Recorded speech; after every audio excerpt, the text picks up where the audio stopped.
Quando a gente fala de uma alimentação vegetariana voltada para gestantes, crianças e adolescentes, muita gente tem preconceito. A maioria das pessoas acredita que não é possível ter uma alimentação à base de vegetais durante essas fases da vida, até quem diga que isso é imoral, antiético, potencialmente prejudicando o desenvolvimento de uma criança. Mas apesar desses mitos populares, a verdade é que uma dieta vegetariana não só é adequada, como confere vários benefícios, tanto para a mãe como para a criança em desenvolvimento. Inclusive, as principais entidades de nutrição se posicionam dizendo que uma dieta à base de vegetais é adequada para qualquer indivíduo em qualquer fase da vida, incluindo gestação, lactação, infância e adolescência. E para nos ajudar a entender mais sobre esse assunto, eu trouxe aqui para o canal a Thaís, que é nutricionista e é especialista em nutrição materno-infantil para vegetarianos. Ao longo do vídeo a gente discute várias questões importantes, inclusive a gente te ensina a adequar alguns nutrientes como proteína e ferro. Então vale muito a pena acompanhar esse conteúdo até o final. Aproveitem. Eu tô aqui com a Thaís, assim como eu, também é nutricionista, só que ela trabalha com a área de materno-infantil. Hoje ela vai trazer dicas pra gente, ajudar a gente a entender melhor essa questão. Bem-vinda ao meu canal, Thaís. Obrigada pelo convite, é um prazer estar aqui falando desse tema que pouca gente trabalha, né, mas que é tão interessante e necessário de ser falado. Ah, legal. Thaís, então assim, a gente já começa aqui, já virou uma tradição aqui no meu canal, a gente já entra com a pergunta, vamos dizer assim, que é mais pertinente, a galera mais quer ouvir. Então assim, essa pergunta é um pouquinho, vamos dizer, polêmica, mas é legal, interessante, e que é a pergunta que eu mais recebo, que é a seguinte: é possível ter uma alimentação vegetariana na lactação, gestação e também na infância? Ah, perfeito. E são temas que eu trabalho diariamente, né? Tanto no consultório como em aulas. Então, sim, é possível ter uma alimentação vegana em todos os ciclos da vida, incluindo gestação, lactação, infância, adolescência, idade adulta, idosos, atletas, enfim. Mas a área materno-infantil ainda tem seus, vamos dizer assim, seus mitos para a gente conversar e desmistificar tudo isso, mas sim, é possível a gente gestar sendo vegano, amamentar sendo vegano, criar uma criança sendo vegana sem nenhum problema de desenvolvimento, nenhum problema de cognição, nenhum problema de aprendizado. Então, sim, é possível e não só não traz prejuízos, como a gente tem evidência de que traz benefícios. Isso é muito legal da gente discutir, porque as pessoas têm essa visão, né? De que, poxa, pode trazer prejuízo, ainda mais numa fase tão delicada da vida, né? Durante uma gestação, a pessoa muitas vezes busca um profissional, então é muito importante a gente destacar isso, né? Gente, não só é possível, como pode até ser benéfico. Existem questões pontuais que a gente precisa adequar, e é isso que a gente vai discutir aqui. Então, assim, Thaís, conta pra gente, quais são as principais preocupações para uma mãe, uma gestante que quer ser vegana? Acho que se a gente focar em gestação, eu trabalho muito com gestantes e eu gosto de dizer, inclusive nas minhas aulas para nutris e médicos, de que o cuidado que eu tenho com a gestante vegetariana é o mesmo que eu tenho com a outra gestante. Eu não vou deixar de olhar, por exemplo, vitamina B12 numa mulher que não é vegana. Perfeito. Eu vou olhar para essa B12.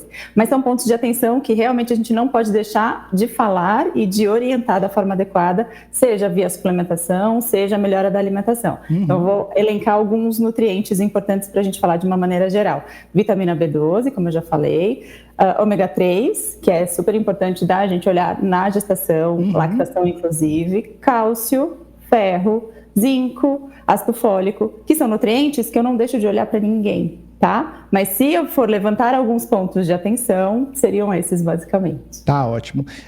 Em especial sobre o ômega 3, existe aí um entendimento de que as fontes vegetais de ômega 3 são inferiores, mas a gente tem, principalmente chia e linhaça, alimentos que se convertem nas formas ativas, EPA e DHA, e para quem não entende o que eu tô falando, existem várias formas de ômega 3, tá, gente?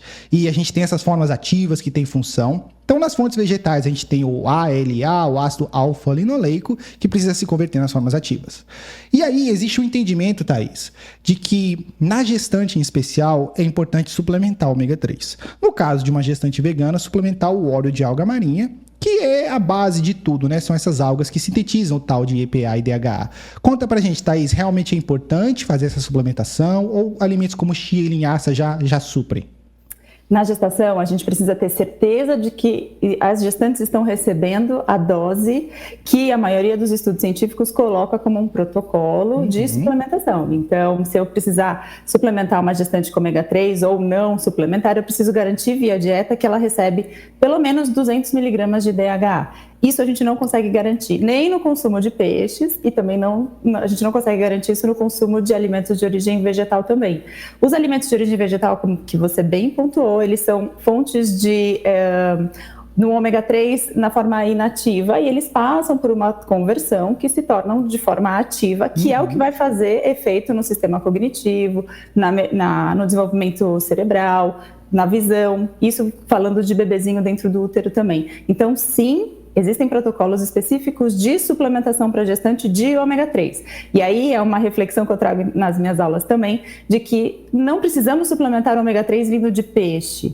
Até porque o oceano, infelizmente, a gente sabe que está num colapso muito grande. Exato. E pode trazer esse ômega 3 de fonte de alga, que ele traz o mesmo benefício. É DHA. DHA é o ômega 3 na forma ativa, que faz a função mais importante quando a gente fala de suplementação na gestação. Então, suplementa, sim, a gente vai precisar suplementar essa gestante com DHA, mas ele pode ser de origem de alga, origem vegetal, e traz o mesmo benefício. Aumenta em concentração igual, inclusive passa via leite materno. Então, durante a lactação, é uma suplementação necessária de ser feita também. Ah, legal. E assim, é bom a gente destacar isso pro pessoal, né? Como eu disse, o ômega 3 é o mesmo. Quem sintetiza são essas algas. Peixe nenhum sintetiza ômega 3.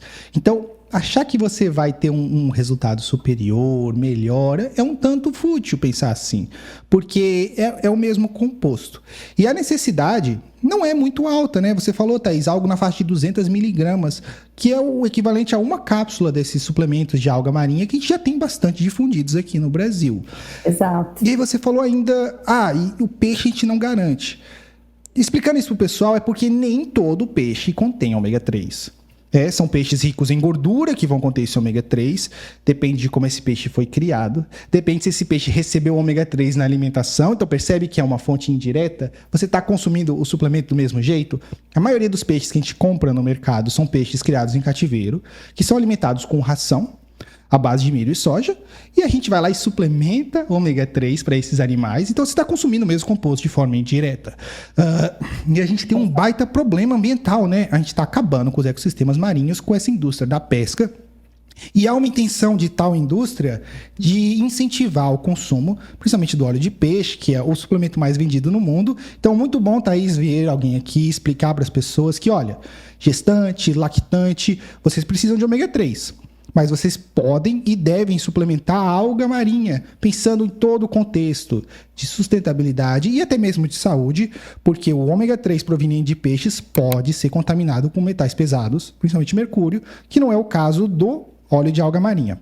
Legal. Perfeito. E aí, seguindo na nossa linha de conversa, a gente vai falar agora sobre um recém-nascido, um bebê, que também é o seu trabalho, né? Quando a gente fala de materno-infantil. Então, muita gente fica preocupada. Caramba, e um bebê, e uma criança, é a hora que ele nascer? Eu sou vegana, eu quero que meu filho seja vegano. Tem algum problema nisso? Em ser vegano na primeira fase da vida? Nenhum problema. Você sabe, Cláudio, que existem estudos falando que as gestantes que seguem uma alimentação vegetariana, elas têm uma busca por conhecimento da nutrição um pouco maior. E isso faz com que elas sigam mais a suplementação passada na gestação, que a taxa de cesariana seja abaixo da média, que o ganho de peso excessivo não aconteça na gestação, então elas tendem a ganhar um peso mais satisfatório do que um excesso de peso.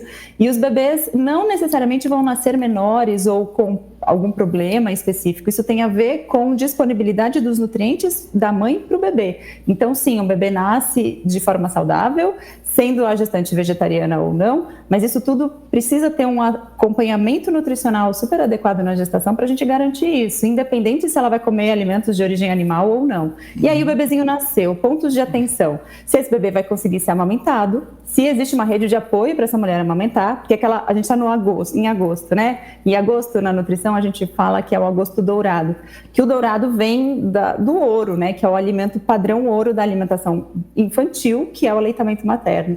E se as mulheres que estão amamentando já ouviram aquela frase, ai, meu leite é fraco, Imagina como isso potencializa quando a mulher é vegetariana.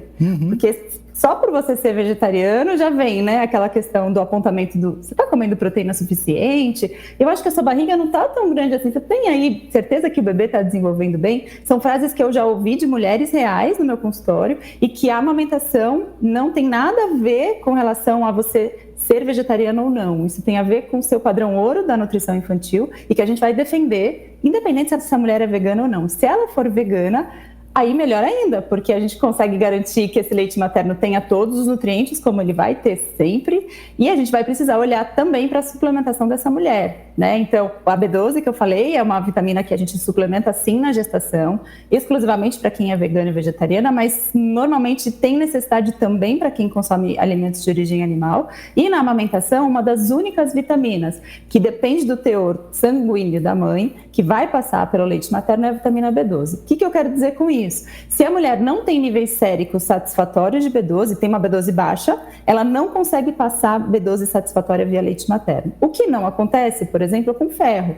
Se a mulher está anêmica, o leite materno dela vai sair com ferro adequado. Se ela está com osteoporose, osteopenia, deficiência de cálcio, o leite dela vai sair com cálcio adequado. Agora, B12 eu não tenho de onde tirar. Então, é muito importante a gente olhar para isso também. Que fantástico. Talvez porque a B12 seja uma dessas vitaminas que a gente não tem uma reserva tão ampla assim. A gente tem uma reserva hepática, mas que supre as nossas necessidades. Já, por exemplo, o cálcio é absolutamente abundante, né? A gente tem as nossas reservas nos nossos ossos. E é interessante isso, né? A natureza é incrível e prioriza a reprodução da espécie. Então, é impressionante como mesmo em um cenário onde a dieta não está tão legal, o leite acaba tendo uma composição muito próxima do ótimo. E eu acho muito legal falar isso para as pessoas. Gente, a melhor alimentação que você pode dar para um bebê é o leite materno, mas é assim, é de longe. E o leite, ele muda conforme a criança vai se desenvolvendo, né? Na primeira semana, na segunda, compondo essencialmente o que o bebê precisa nessa fase.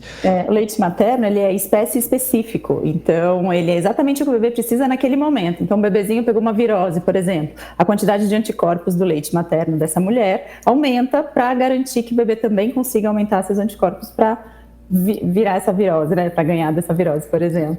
E aí, o que acontece é o seguinte, quando a gente pensa na alimentação de um bebê, na verdade a gente pensa na alimentação de uma lactante, que é onde a gente vai dar esse aporte. Mas existem casos onde a mulher não consegue amamentar, por inúmeras razões que mexem até com o psicológico dessa mulher.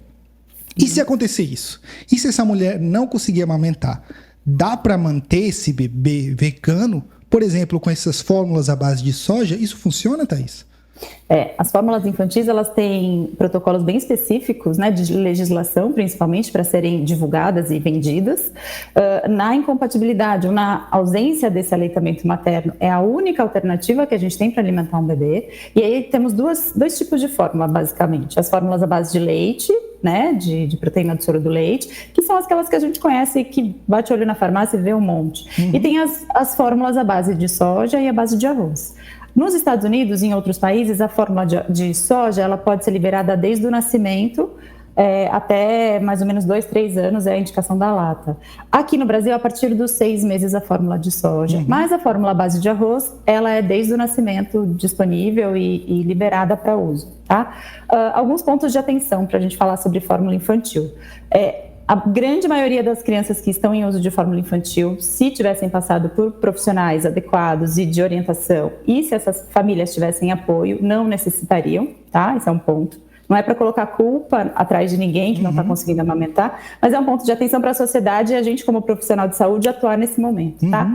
E aí a gente precisa entender que talvez o ômega 3 enriquecido nessa fórmula não seja de alga. Talvez ele seja de peixe, precisamos investigar. E a vitamina D também. A gente tem 2 tipos de vitamina D, origem animal, origem vegetal. E quando suplementada nessas fórmulas, né, na fórmula infantil da lata, não necessariamente ela é de origem vegetal. Mas não temos alternativas para o leite materno que não fórmula infantil. Leites vegetais não são adequados para criança. Pensa em outra coisa, sei lá, mingau não é indicado para criança abaixo de 6 meses, é exclusivamente leite materno ou fórmula infantil. Então a gente está lidando com um cenário de que quanto melhor a gente apoiar, encorajar e orientar sobre aleitamento materno, mais barato, fica tudo e muito melhor a saúde das nossas crianças, né? Com certeza. E aí você falou, Thaís, sobre as fórmulas à base de leite e sobre o fato de que o leite é espécie específico.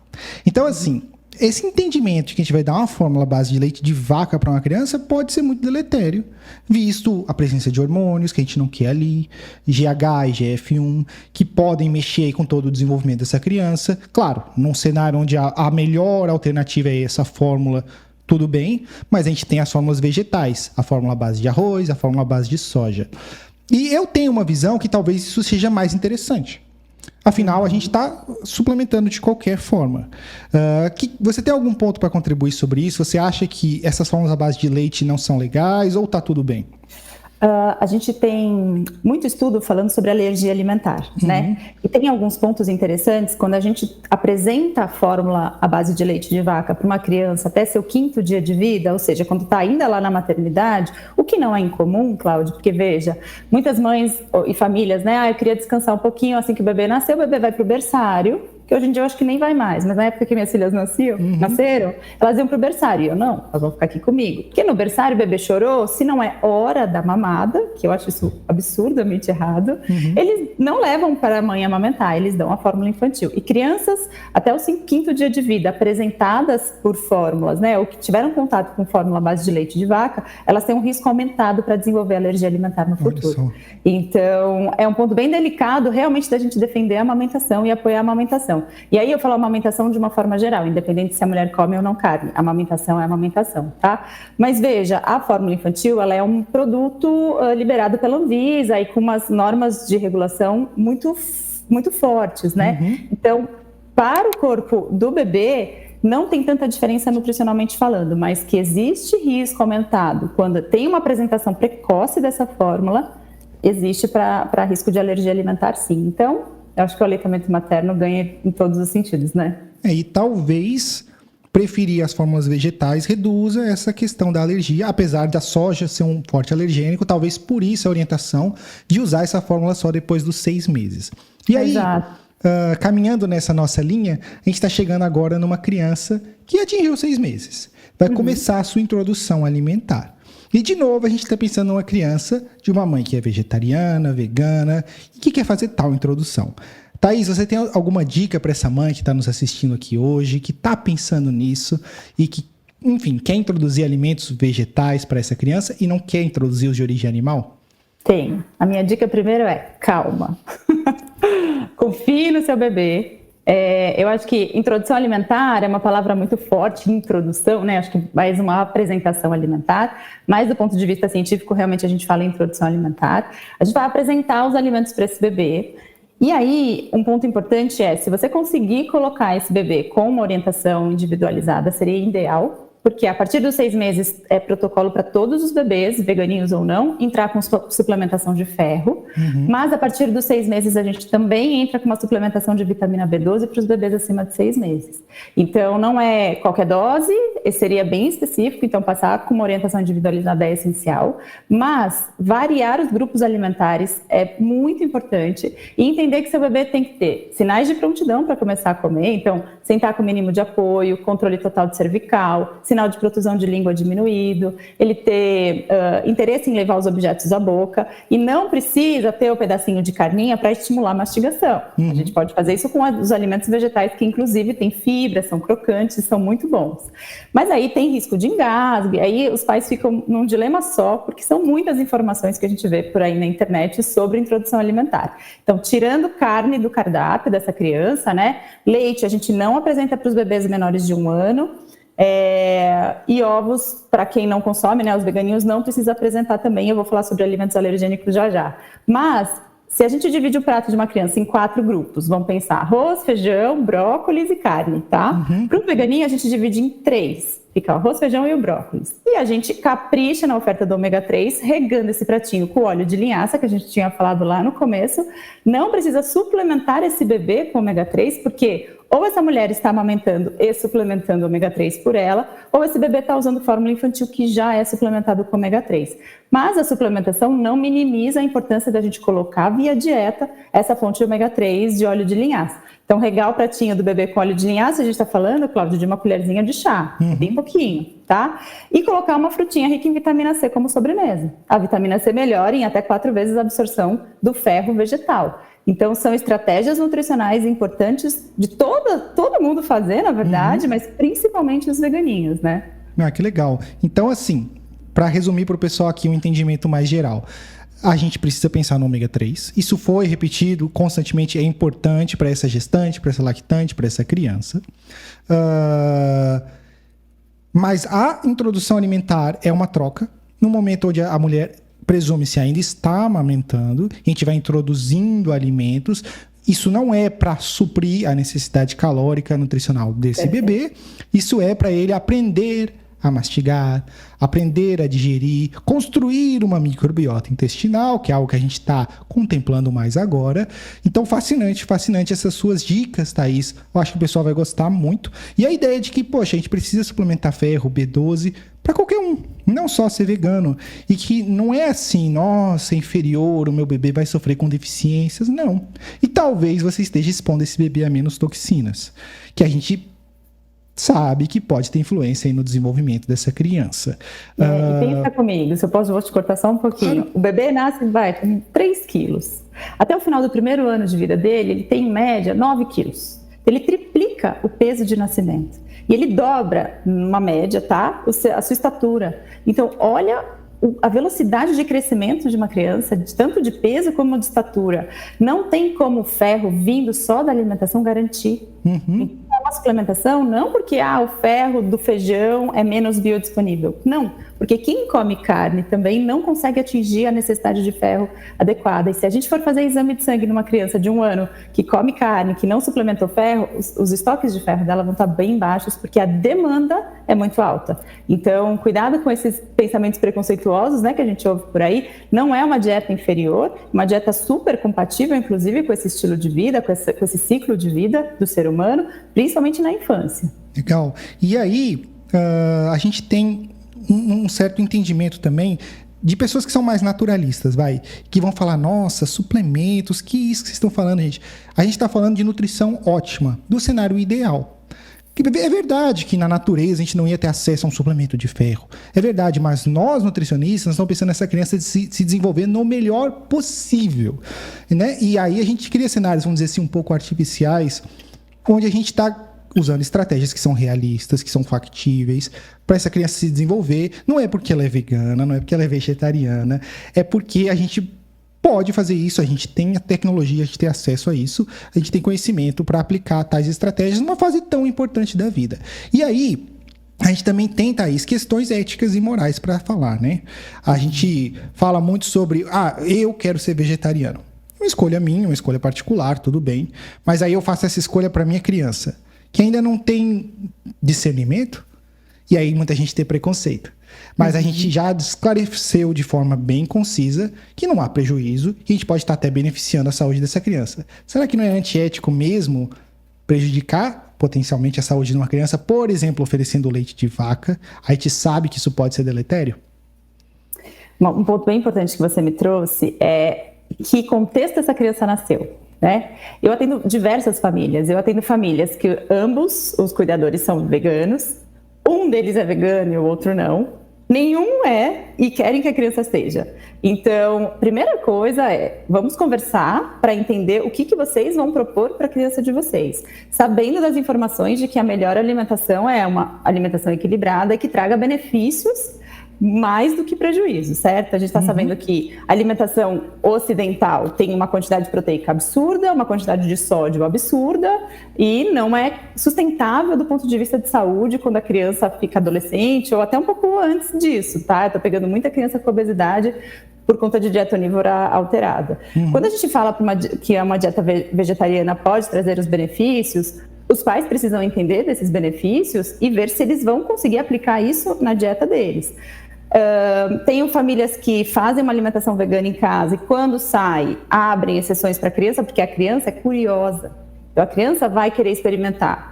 E muitas vezes ela está num contexto que não é 100% vegano, né? Então, a família precisa orientar da melhor forma possível essa criança, sem, talvez, proibições extremas, porque quando a gente casta muito, né? Fica muito na negativa para essa criança, não prova, não experimenta, tudo não pode, ela vai caçar algum adulto para conseguir. Então, conversar com essa criança e explicar a origem dos alimentos, leituras, tem muito livro infantil falando sobre vegetarianismo, é muito interessante de abordar isso com a criança, levar para a escola esse tema é super importante. Então, tem 2 pontos aí importantes da gente conversar. E se a família não é vegana e querem que a criança seja, precisa repensar os valores dessa família, né? Bom, porque você não consegue sustentar uma alimentação assim e vai impor para uma criança.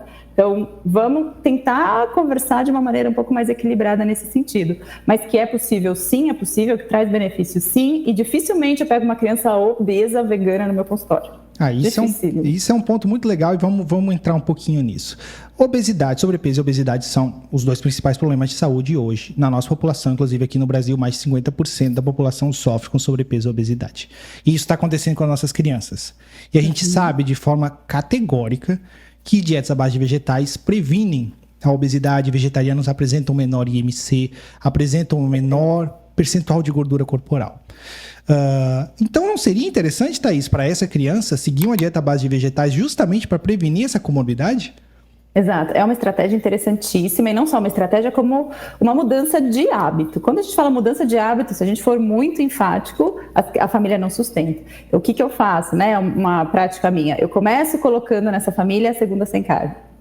E aí eu penso no jantar para a gente pelo menos colocar alguns jantares sem nada de origem animal e começar a reduzir porção da carne ou do frango, peixe, enfim, o que eles comem, tá? Muitas vezes essa criança vem com alterações séricas de colesterol ou um colesterol LDL mais alterado, um triglicerídeos alteradíssimo que tem a ver com gordura, sim, mas tem a ver com o consumo de carboidrato fora do comum. Aqui a gente não está falando de tubérculos, raízes, legumes, a gente está falando dos pacotinhos de batata, tá? E de um monte de tranqueira que as crianças consomem. Perfeito. Então, sim, tem como a gente colocar essa criança num contexto de uma alimentação mais saudável, minimizando doença crônica no futuro, sim, mas eu acho que a sociedade precisa abraçar mais um pouco isso. Cantinas escolares, a gente tem muitos produtos hoje veganos no mercado que são legais, mas também tem muito produto que vem só com, somos veganos e tal, e aquele substituto talvez da carne que a família de um adolescente, por exemplo, entenda que tirei a carne, então vou colocar essa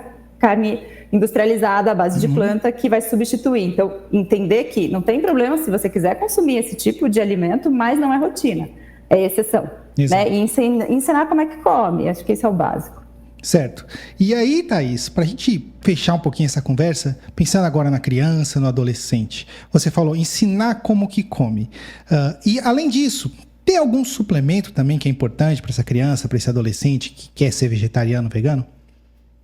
Suplemento, a gente vai entender que é necessário quando a alimentação não supre, tá? O que está acontecendo hoje, Cláudia? A gente vê muitos profissionais, principalmente, né, ou nutris ou médicos, que se atendem um vegetariano, o vegetariano sai com aquela prescrição enorme, com um monte de suplementação, aí você fala, meu Deus do céu, mas o vegano, né, ele tem uma variedade alimentar tão maravilhosa, por que precisa suplementar isso? E realmente não precisa. Então, saber avaliar o consumo alimentar dessa criança, desse adolescente, ajustar a suplementação quando necessário, de acordo com o hábito alimentar e exames, e você conseguir que a família toda mude os seus hábitos alimentares para uma versão com mais alimentos de origem vegetal, é maravilhoso. E isso a gente reduz muito do sobrepeso e obesidade. Eu estava vendo hoje uma reportagem que 60% da população está com sobrepeso e obesidade. É mais ainda do que a metade. Então, exatamente, nós nutris temos aí um poder muito grande nas nossas mãos de redução de alimento de origem animal, você reduz gordura saturada, reduz densidade calórica da dieta, colocando vegetais e as proteínas, que a gente nem falou, acho que nem precisa, né? Mas supre 100% de proteína, tanto na gestante, quanto na lactante, quanto no bebê, não tem problema. A gente garante que tenha menos consumo de gordura saturada e um equilíbrio melhor desses macronutrientes, com um volume dietético muito maravilhoso. E que, não sei quando você vai no quilo, mas quando eu vou no quilo, as minhas amigas olham assim e falam, nossa, que prato gigantesco, né? Graças a Deus, né? Eu gosto de comer. E a variedade garante muitos nutrientes que não necessariamente vai precisar de suplementação no futuro. Exatamente. A dieta vegetariana é uma dieta rica, variada, com uma ampla capacidade de oferecer uma enorme diversidade de alimentos. É uma dieta que supre fácil toda a necessidade nutricional de um indivíduo em qualquer fase da vida. Isso não é eu que resolvi tirar isso da minha cabeça, ou a Thaís. Isso são as principais entidades de nutrição falando pra gente. São os profissionais responsáveis que estamos aqui trabalhando na prática, e eu vou me referenciar, por exemplo, à Associação Norte-Americana de Nutrição e Dietética, que fala que a nutrição vegetariana é adequada para qualquer indivíduo, em qualquer fase da vida, seja criança, lactante, gestante, idoso e até mesmo atleta, que é o que eu mais trabalho aqui. Então, Thaís, muito legal essa conversa, muito rica essa conversa. Eu acho que as pessoas vão adorar. Então, as dicas que a gente tem aqui, vamos resumir um pouquinho, pessoal? A Thaís falou pra gente que se você é gestante ou lactante, você precisa ter uma alimentação adequada e que você não precisa necessariamente comer carne. Mas se você fizer essa escolha, suplemente vitamina B12, suplemente ômega 3, esses são os 2 compostos que você tem que ter uma atenção maior e, acima de tudo, busque um profissional, porque você sozinha não vai ser capaz. Lembre-se que quase ninguém busca o acompanhamento profissional. Então, você que é vegetariana, vegana, você vai estar na frente. E isso é muito legal, porque elas buscam esse acompanhamento e acabam indo melhor. E a gente é melhor também porque a gente tem vários aspectos dessa dieta, características dessa dieta que é rica em fibras, fitoquímicos, que mexe com a nossa microbiota, que favorece a nossa saúde. A gente falou também... um ponto, só para te interromper mais uma vez, tem menos índice de depressão pós-parto. Olha isso, só que legal. Assim, é muito fundamental. A gente sabe que depressão não é um único nutriente decretado, mas como a gente, na variedade da alimentação vegana, tem uma ampla gama de nutrientes que, às vezes, na monotonia onívora a gente não consegue, é um plus muito grande aí para a gente conseguir, no pós-parto, no puerpério, que a mulher está um pouco desconectada de tudo, garantir que tenha um pouco menos risco de ter esse desenvolvimento de depressão pós-parto. Com certeza, isso é bem comum. É triste ver como que depressão tem aumentado na nossa sociedade, talvez essa epidemia de solidão que a gente está vivendo hoje nesse mundo digital, né? E tem a ver com as mães também que sofrem com essa condição. A gente falou sobre as lactantes e vai na mesma linha. Suplementar ômega 3, talvez ferro, garantir um aporte nutricional legal para o seu bebê ter um leite bom e lembrar que o leite é fantástico. O leite materno, ele se adapta, ele vai acabar fornecendo para o seu bebê quase tudo que ele precisa, mesmo que a sua dieta não seja muito boa, mas tenha uma dieta boa, isso é importante. E para o bebê, conforme ele for tendo introdução alimentar, é muito parecido. Algumas minúcias, mas a gente não vai ficar sistematicamente suplementando um monte de coisa, a mesma coisa vale para uma criança, para um adolescente. A gente só vai ter algumas atenções pontuais, talvez proteína. E quando a gente fala de proteína, a gente está falando de leguminosas, feijão, grão de bico, lentilha. Essas são as proteínas, tá, gente? Então é isso. Muito bacana, Thaís. Eu adorei essa conversa. Daria para fazer várias lives aqui com você.